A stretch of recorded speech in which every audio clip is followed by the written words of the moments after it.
Hi everybody and welcome to the Mental Toughness and Body Show. My name is Rob Evans and I'm your weight loss coach, health strategist and internationally published author, helping take your life, your business, your body from where you are right now to where it is that you want to be. And today I want to talk to you about regrets, or more specifically, not having any regrets, or how to cope with past experiences that you may have and how to interpret them in a way that doesn't immobilize you or disempower you, hold you back, but in fact you use it as energy to keep you moving forward, to keep that momentum driving you forward. Because I'm sure if you just ask yourself this question right now, do you have any regrets in life? Are there things that have happened in your life that you regret? Now I can think of a few big ones in my life where I think, gosh, if I had my time again, would I do that? And like some of them are personal, like personal relationships and stuff. And you think, oh, would I have gone into that relationship? Would I be a different person if I had not done that? Or if I'd stepped up and said, do I have regrets about not asking that particular person out? Do I have regrets about when those bullies were bullying me all those years ago when I was in primary school and felt helpless and hopeless? Would my life be different if I stood up to them? Just like that scene out of Back to the Future where Marty's dad hits Biff. You know, would my life be different if I had have made those decisions and choices back then? And I think the answer is probably yes. They probably would have been. Maybe I would have got more bruised and battered as a result of it, but maybe not. We just don't know, do we? I mean, when it comes to my career, I think based on what I do now, if I had my time over again, would I do it differently? I started my career out as being a chartered accountant in business. And if I had my time again and I was going to uni, would I become like studying business and finance again? Or would I do sports science and become more highly skilled at a younger age via different mediums because I'd done a sports science degree, and then gone on to maybe work in other organisations that would have propelled my life forward in terms of fitness further, maybe. But then what's the flip side of that?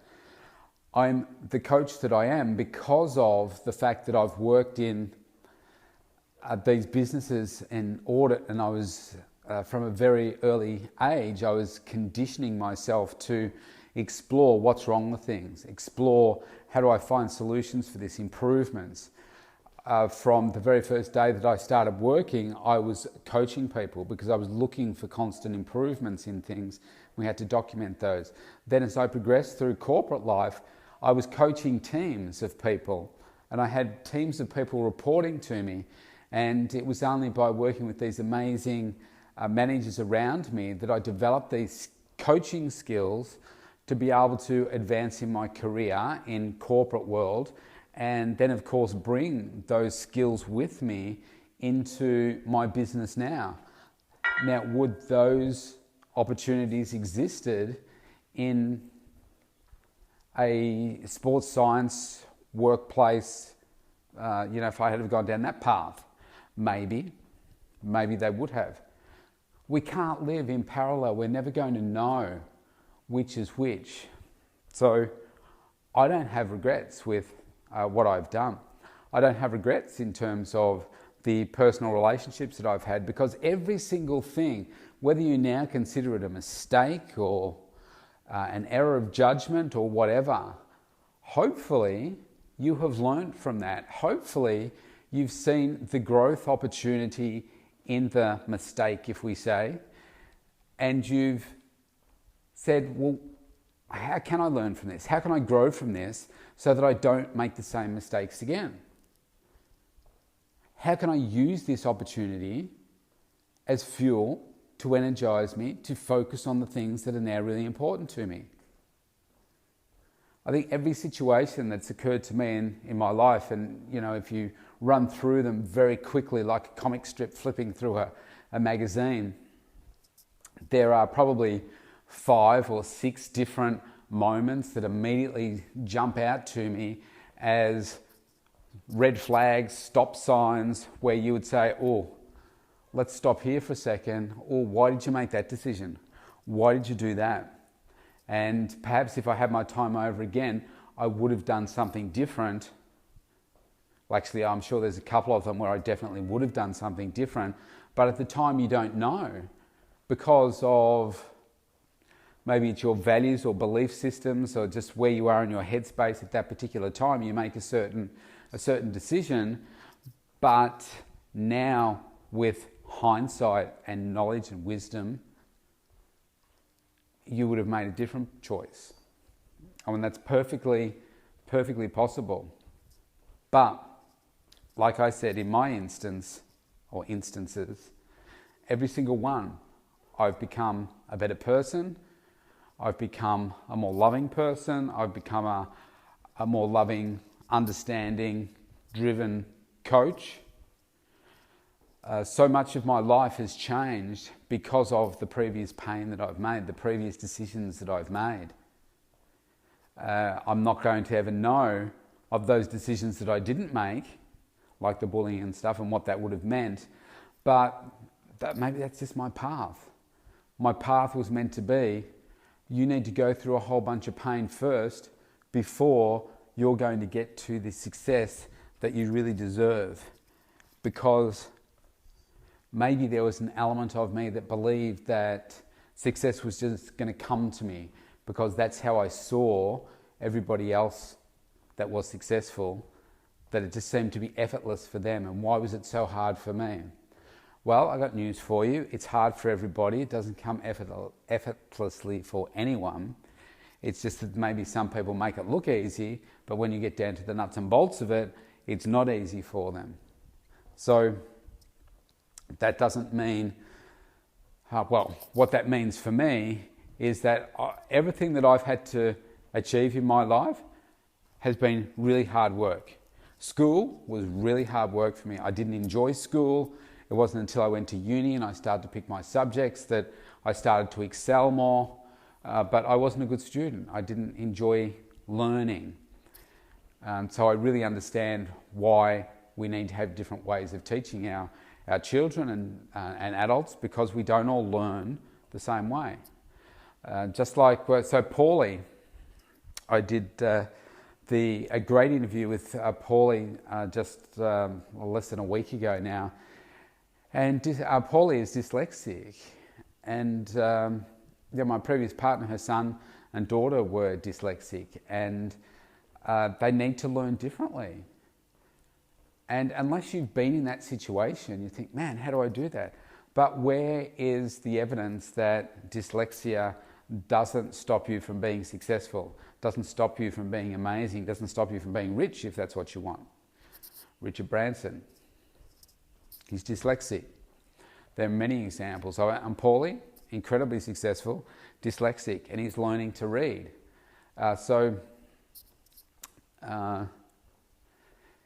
There are many, many challenges that face us, but you can use those things as an excuse, or you can use them as a reason to succeed no matter what. And I think when it comes to any regrets that you may have, maybe you've got things that are sitting in your past that are actually holding you back and you're not properly addressing them. Maybe there's things there. All right, I'll tell you one very personal one for me that was a regret of mine upon getting divorced. And so my ex-wife Angela, so her and I get on really well. We share the kids. I have them about 53% of the time. She has them the rest of the time. But we're also flexible. And she lives like 750 metres away from me. That's how close she lives, because we wanted to be close for the kids and all that kind of stuff. So it works really well, and we still get on really, really well. When we got divorced, there was this uneasiness within me. I was the one that made the decision, broke her heart, broke the kids' hearts as well. Really tough. decision to do. It was like 6.5 years in the making. And there was this thing that sat inside me that said,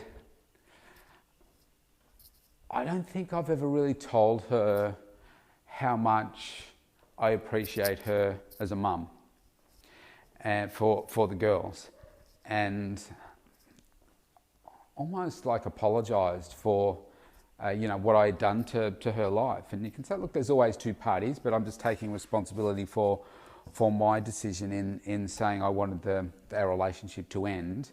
So it was my actions that brought it to an end, even though we both had played our parts. And it played on my mind for quite a while, and I said, this isn't good. So what I did was, one day I just rang her up, and I said, the kids were at school, and I said, look, I just wanted to talk to you. And I said, I wanted to tell you that I've been doing a lot of self-reflecting lately, always looking to improve myself. And I said, I know that when we got divorced, there are broken promises and broken dreams and a lot of hurt. And I said, I'm sorry for that. And I said, I've also realised that I've probably never told you how much I appreciate you and love you, not from the perspective of wanting to get back together, but what you do for the kids as being their mum. As I said, there are qualities that you bring to the kids that I can never bring. And I just wanted you to know that I'm grateful for that. And I remember just saying it, and as I'm saying the words to her, it was almost like this, awakening, this opening up, this burden that was being just lifted off me as I was saying it.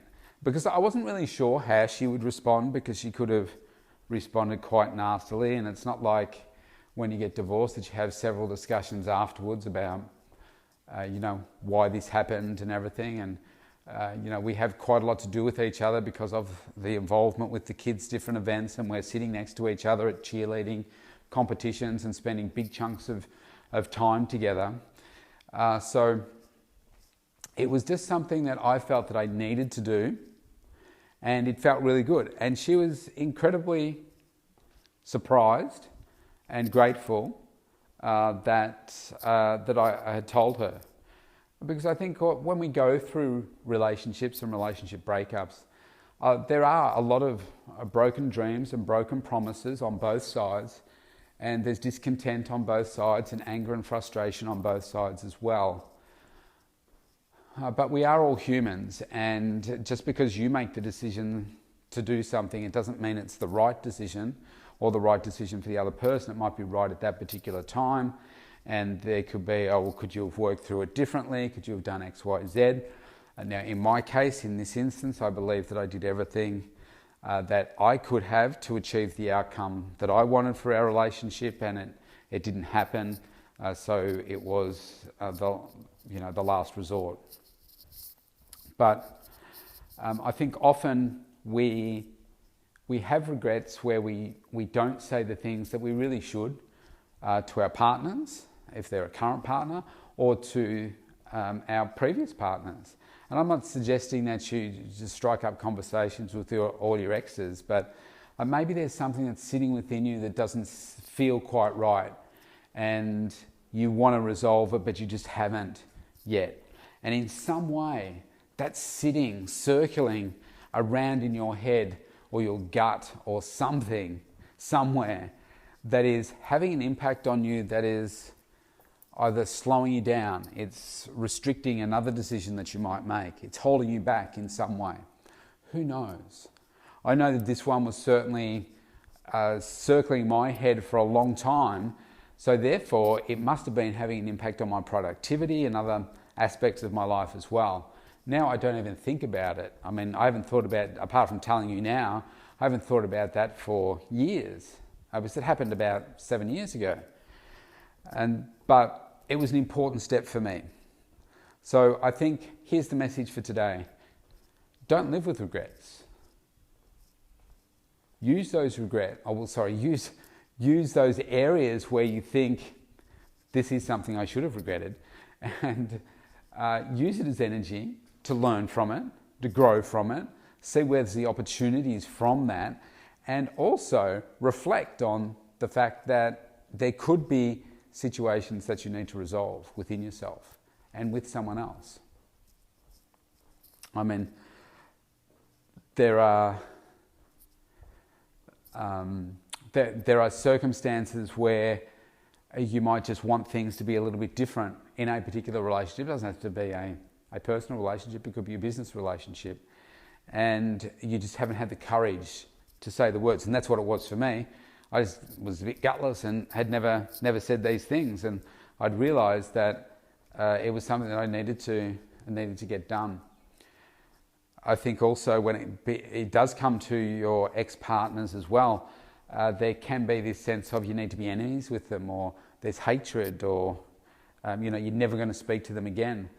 And I think that's really unnecessary. And I think you should be able to still be able to love someone. You still should be able to communicate effectively with them, and still should be fun. There doesn't have to be remorse. Sometimes things just don't necessarily work. It doesn't mean you have to be enemies with each other. So here's my message for today. No regrets, learn from your mistakes, and resolve those unresolved things that are sitting within you, because you just don't know how they could be holding you back. Wherever you are in the world, if you want to connect with me more deeply, you can. Go to the mentaltoughnessandbodyshow.com, scroll to the bottom of the page, click on the link, and you can opt in for a free consultation with me. I'd love to connect with you, see how we can do business together, see how we can make a difference to each other's lives. Have a great day, stay safe, I'll see you tomorrow.